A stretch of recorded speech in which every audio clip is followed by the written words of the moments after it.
Welcome back to another daily cribbage. It is Sunday, and so that means we're gonna take another go at the AI.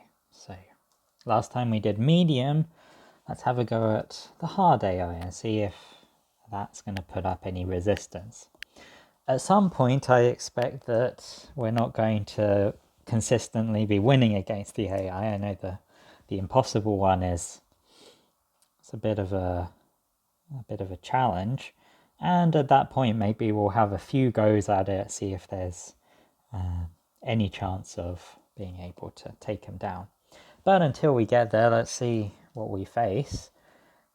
So in this hand we've got ace 2 that goes together, and then we've got 5 with a whole lot of 10s, and in this case we have to think about our positioning, whether or not we want to sacrifice a few points in our hand in order to have a little bit more playability. Should be noted that if you keep 5 with lots of 10s, there are many different traps that you can fall into on the play. So if you keep 5 with lots of 10s, if you don't play your 5 throughout the first set of plays on the first time up to 31, then you're going to run into Magic 11, 2-card Magic 11s, say. You could run into some other horrible stuff. Maybe your opponent could end up playing a run before you get out. So yeah, a lot of things to be somewhat worried about. Something, maybe the worst thing that could happen is you start off with a 10, your opponent maybe plays like a 6, say, and then once you play another 10, you don't want to play the 5 because they might get a run. They end up playing like triple ace or something crazy. Of course, 6 triple ace is not many points, only 6 to begin with, but they bring it up to 12 on the play. Anyway, I think we don't need to go too much. So the thing that we need to worry about is, do we want to throw away ace 2, or would we rather throw away something like ace king or 2 king? And that's a hard question to answer. I think that what I want to do here is disrupt. Do I want to disrupt the opponent? Well, the thing about trying to disrupt your opponent is that it's very easy for them to get to the first milestone. So instead of disrupting them, why don't we just play for another 10? If pretty much any other 10 that we get is going to turn our 6-point hand into at least a 10-point hand, right? Any 10 jack king brings us up to 10 points, and then if we happen to get a queen, then that would be 12 points. So ace 2 is a little bit scarier to throw away than other things. We hit a 4, not very good, and now we have to work out what to lead, thinking either the 10 or the king. Sometimes you lead jack, but I'll just lead the king. 17. We'll get rid of our jack. It's a good chance for us to get rid of it. And then there you go. We run into a 2-card Magic 11 with the 4-7. And I guess the things that I'm worried about involve like 6s and 8s, or maybe a 6 and a 7. And those could be things that trap our 5.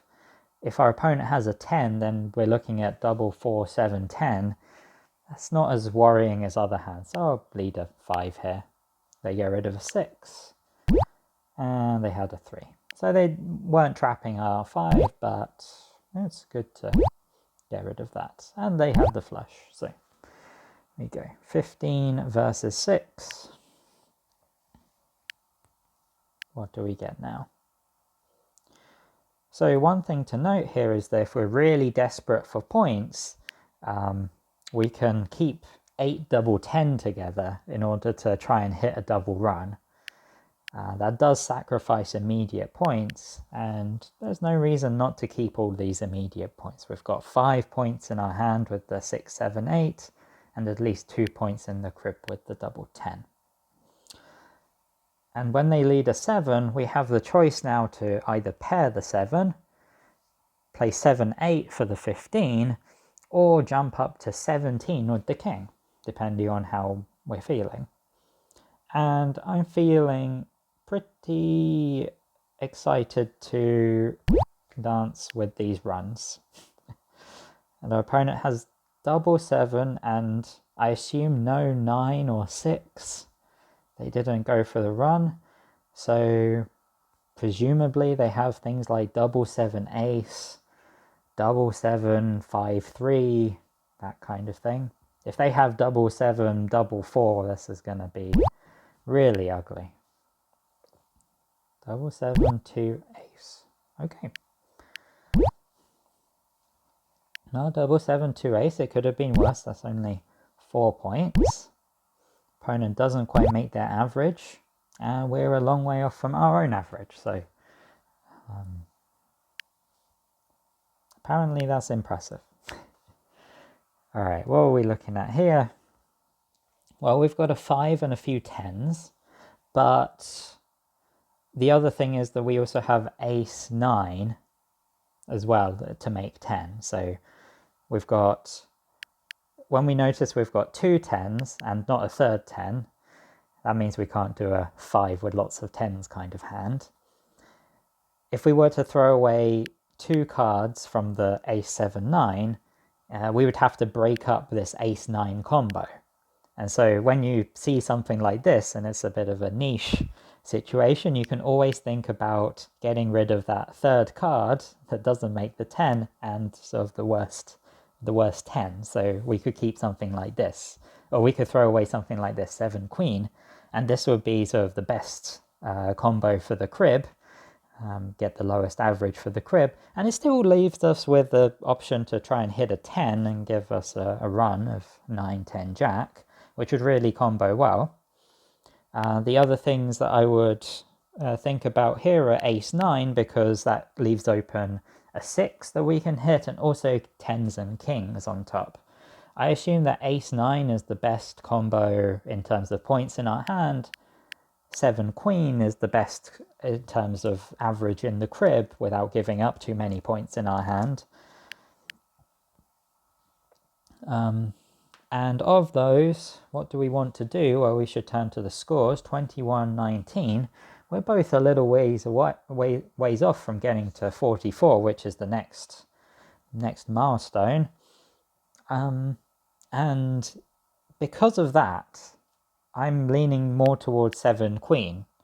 Impairing our opponent to get to 44 could mean that we really give ourselves a chance to catch up. Let's see how this goes. We hit a jack, which gives us 8 points total, and we have to work out what to lead here. Now, the other nice thing about keeping ace 5 jack is you leave open this nice little trap that can happen. If we lead the jack and our opponent plays 5, well, this didn't happen this time, but if our opponent plays 5 and we pair the 5, our opponent might want to play a 10 in order to go up to 30, and then we've got the little ace on top to give us the 31. Instead, our opponent looks down and sees that either they've got 2 jacks, or they look down at 1 jack and think that that's good enough. Here I'm just going up to 29. Unfortunately, I have to give up my ace there. Playing the ace to get to 21 is not really an option. And here we can see the 7 queen pays off in the crib. Okay, opponent needs 10 points to get up to 44, and we need a lot of points. We look at our hand and we notice that it clumps very nicely into 3 pieces. We've got ace 4, that adds to 5, we've got the 7-8, that adds to 15, and we've got 2 cards that are 10. There's no flushes in hand, so we can very easily throw away 7-8. Not much to think about here. A queen. There's sometimes if your opponent leads like a 10 there, then we could play the king in order to induce them trying to get to 30, and we can play 31 with that ace. But seeing as both of our 10s leave open the option for our opponent to get a run with a jack, and our opponent keeps quite a lot of jacks as pawn, I'm more inclined to just play the ace straight away, and that often gives our opponent the motivation to get rid of their 5, 16. So let's just play the 11. If our opponent's stuck with a hand that only has 10s, then, well, we might see that right now. Queen, Jack of hearts. Opponent keeps more 10s than kings by a very slight margin because those make more runs. A 7 of hearts, so in our minds now we're thinking that we've seen 3 hearts, the 4th heart's becoming more and more likely, and that sort of makes the distribution of hands more wild because we haven't... Oh, so I've forgotten what the suits of our cards that we discarded were, but I don't remember them being hearts. Here I'm going to assume that the 10 is... Well, do they have 4 of hearts here? Well, they don't. They can't have ace of hearts because I think ace of hearts was one of our cards. They could have a 4 here. They could have a 10 here. I don't know. Let's just go with the 10. And if they pair our 10, then we've got the 4. Instead, they just have double 7. So that makes 6 points for them. Doesn't get them to 44. And how does our crib look? Our crib looks nice. So we take a slight positional lead now because we have... we're definitely going to get to 44 after this pawn. But of course our opponent's still not out of it. With one very good hand, they're going to catch up very well. 3 double 4 8 is a good way to make 6 points, and 6 10 is very nice to throw in the crib. That seems like the natural thing.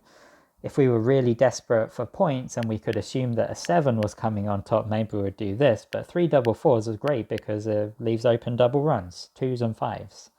There's loads of 2s and 5s in the deck, like that one. Okay, let's see what to lead here.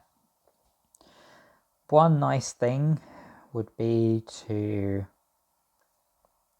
leave 3 and 4 for the next go around, with the potential to trap double 5, but that's thinking a little bit too far ahead. I'm just going to lead a 4 here to keep it simple, and then we're going to go up to 22.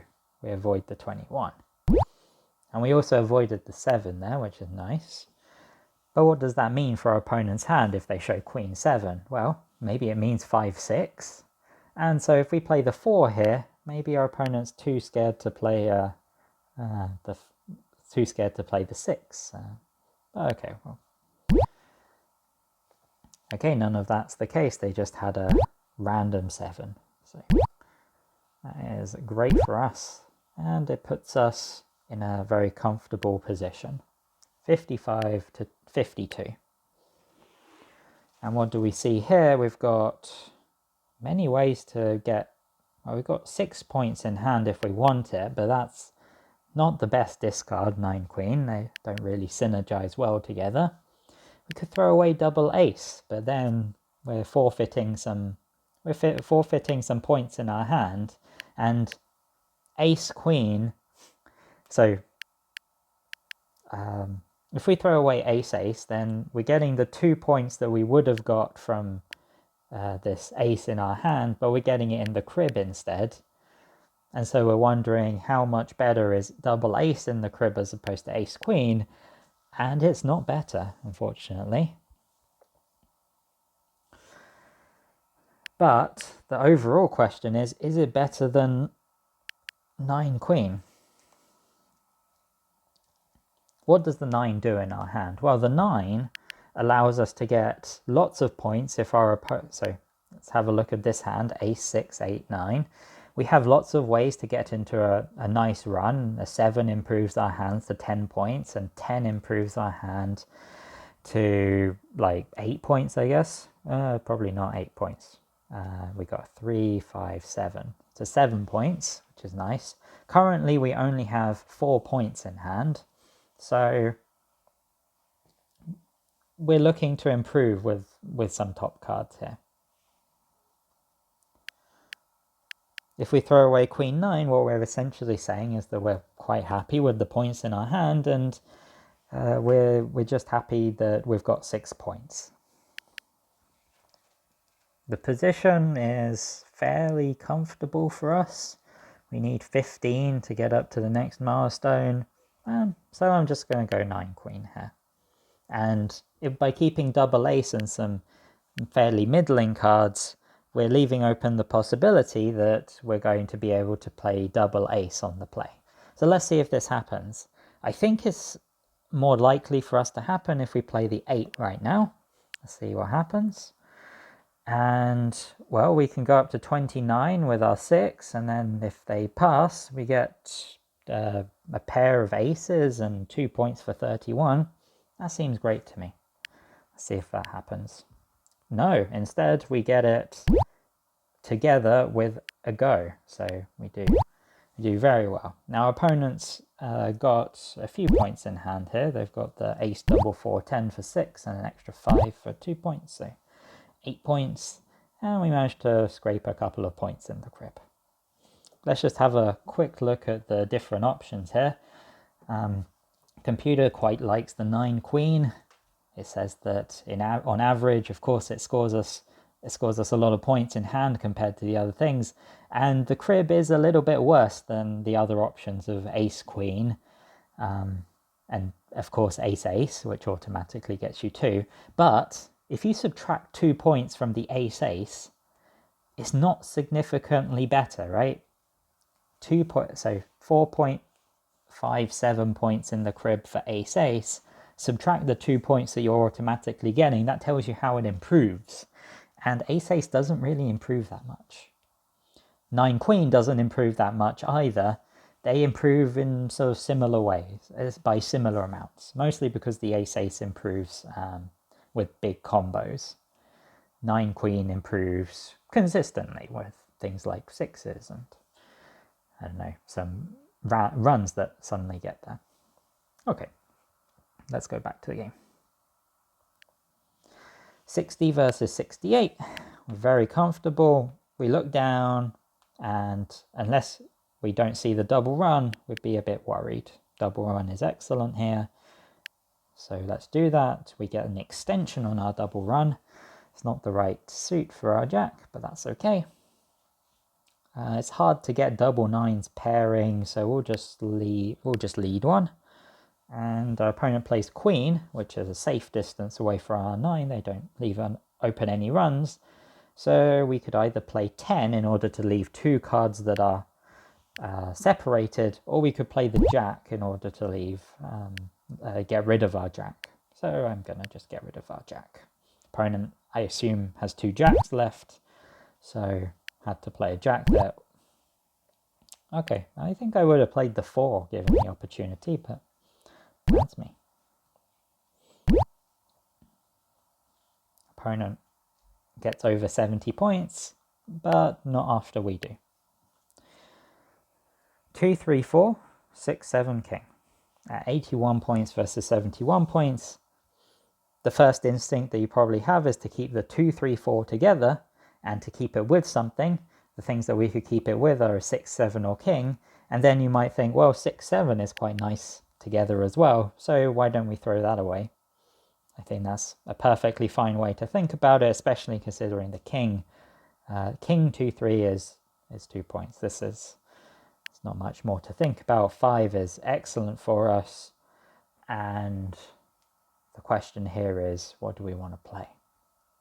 Well, if we play the 3, then if our opponent goes to 15 with the 2, then we can play our 4. So let's go with that.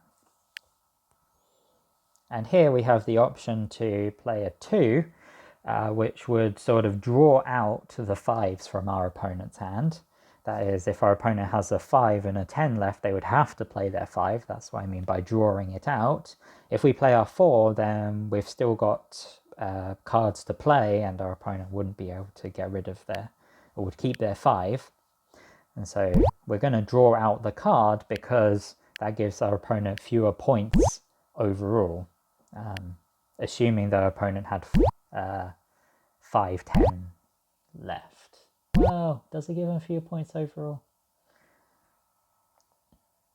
No, it gives them the go this time. It gives them the go this time, and then we would get the go next time. So not much difference. We have a lovely crib. We have a fantastic hand. the 5s are always better for the dealer, that's my saying, and in this case it takes us all the way up to 97, past the next positional milestone. It's, I think, pretty once we look at this hand, we're pretty guaranteed to win, I think, at this point. With it's going to have to go really badly for us if we want to lose, and it's a question of how much do we like our points. Because if we throw away 9-10 here, we keep the double run for 10 points because it's got 7-8 in it. However, if we want to give up a few points but want a bit more safety in the crib, we can go 6-10 because this is 8-point hand. The run of 6 through 9 is 8 points. And those are really the two options I see here. The suits don't really matter, there's no flushes, and we can't throw away anything suited in the crib. I guess if we wanted to play weird, then we could maybe consider 7-10, but no, we don't need to do that. Here, I don't see anything wrong with getting as many points as possible, taking ourselves all the way up to about 100 and, well, we're going to get 10 points if we keep 6, 6, 7, 8, 107 guaranteed. And sometimes we just end up going out because we get a 7 or an 8, that takes our hand up to 20 points, and we get a few points on the play. But, and that's probably the only way that we have to really get the skunk. Skunk's not really worth much to us here, we're not exactly in a tournament. 6-10 is pretty good though. It's pretty safe in the crib. The only thing that we really sort of start losing to is if our opponent, say, puts like a 5-4 in the crib, or a double 5 and a 4 comes up on top. There are ways for the 6 to combo with stuff, but it's fewer ways than it's fewer ways to combo than with 9-10. Here we're worried about our opponent getting like quadruple runs, things like putting double jack into the crib and then a 9 or 10 coming up on top. As you can see, we have to think a lot about what are the hands that are going to beat us when we're this far ahead. When you're very far ahead, it becomes less and less likely that your opponent hits these things. And I'm just going to go with 9-10. It's practically not going to make much difference. We're going to lead a 6 because we've got 2 of them. And I guess we play against our opponent having 5-5 here. If our opponent has 5-5, then we get to play the run. There is a chance our opponent has a 5 because they've got 3-4. It could also be possible that our opponent has an 8. So I don't think our opponent has 9 very often, because if they have 9, then they've got 0 points in hand. So I'll happily give them points if they have a 9. They did have the 8 because of 3-4-8. And our opponent does have a double run in the crib, which means no skunk today. And we want to keep the safest thing, really. I like throwing away 5-10 here. I like throwing away double 7 here, keeping a range of different numbers, lots of different things we could play. I think that so one thing to note is that 9-10, this throwaway, keeping 3-5 double 7 is the most number of points that you'd have in hand, and in other positions this would be sort of your immediate throwaway, but because we're in the end game, you have to completely change your thinking for the end game. You have to think about how many points are you exactly away from winning, and here we are 10 points away from winning. We're looking to really go out this round. A lot of the times we do go out. In fact, we do go out. We go out almost always. We're very likely to go out if we throw away 9-10 or 5-10. Yeah, I'm just going to put the 5 into the crib with a 10. It rarely goes badly for us. Rarely goes badly. All right, we hit an 8 on top, which means that we are guaranteed to go out just from our hand. We need to think of what our opponent could have that they could win with. Unfortunately, they've shown us that they've got a king in hand, and with an 8 coming on top, I think there aren't any hands that our opponent could possibly win with at this point. So that means that we're guaranteed to win. If that's true, what would be the worst thing that they could have? Let's say they had king, queen, jack, 5 with all hearts. How much is that worth? That's worth 9 points and plus 4 points for the flush, so 13 points. No, that's not enough. Nowhere near enough. Yeah, so let's just assume they've got something. Yeah, there's some more hearts, so it's possible. 3. Well, if they've got another 3 points to you, they have a 5. So opponent is only sitting on 4 points, and we get that. Okay, nice simple game against hard. We don't get the skunk, but I don't think we're going to be skunking many more of the AIs from here on out. So thanks for watching, and see you next time.